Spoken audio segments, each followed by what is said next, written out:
जुदि सरकार सालायनायाव गोनो गोथो मोनदोंब्ला रिजाइन होनानै फै। इउपिपिएलनि सरकार सालायगासिनो दं दा। जुदि सरकार सालायनाया बिथांमोनहा जुदि गोनो गोथो जाबाय थादोंब्ला बेखौ रिजाइन होनानै फै।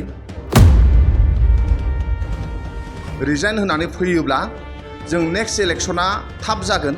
अब्ला जोङो 20टा दा जुदि 40टा समष्टि बेखौ 20टा रिजनेल पार्टिजों रानलायनानै गेलेनो हागोन। दिपेन बर' आदा बुंनाय बादियैनो जोङो मोननै रिजनेल पार्टिया ज' जायोब्ला बाव जौगानाय फैगोन।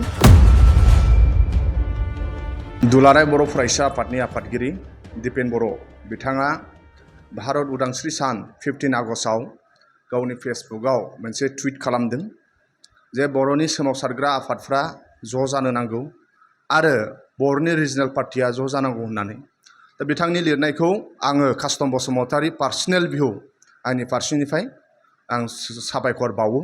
आरो दिपेन बर' आदा बुंनाय बादियैनो आंबो लुबैयो आरो सारा बर' माहारिया रिजनेल पार्टिखौ ज' जाजानायखौ लुबैयो। आरो साफ्रोमबो थाखोनि बर'नि मेलेमजिबि, बर'नि लेखा गोरों, बर'नि फरायसा, सेंग्रा सिख्ला, बोराय बेन्थ, माहाजोन दुखिया बे दिनखौनो नायनानै दङ। आरो गोबां मानसिफोरनाव मेगनाव मोदै गगोन मोननै रिजनेल पार्टिया जुदि ज' जानो हायोब्ला।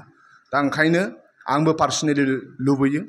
आरो दिपेन बर' आदा बुंनाय बादियैनो जोङो मोननै रिजनेल पार्टिया ज' जायोब्ला बाव जौगानाय फैगोन आरो बिनि आंखालफोरखौ मावफुंनो हागोन। दा आंनि लुबैनाया बेसो इउपिपिएलनि सरकार सालायगासिनो दं दा।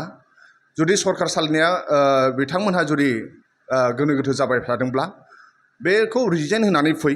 रिजाइन होनानै फैयोब्ला जों नेक्स्ट इलेक्शना थाब जागोन। अब्ला जोङो 20टा दा जुदि 40टा समष्टि बेखौ 20टा रिजनेल पार्टिजों रानलायनानै गेलेनो हागोन। आरो नेक्स्टआव बे मोनसे मोजां डेम'क्रेसि सरकार फैगोन, मोजां हेल्दि सरकार फैगोन। बिटिसि ओनसोलनि रायजो राजानि दुखु दाहाखौ सुफुंनो हानाय बादि मावनो हागोन। दा ओंखायनो दिपेन बर' आदानिसिम मिजिंथिनाय थाबाय जे सरकारा जुदि प्रमद बर'आ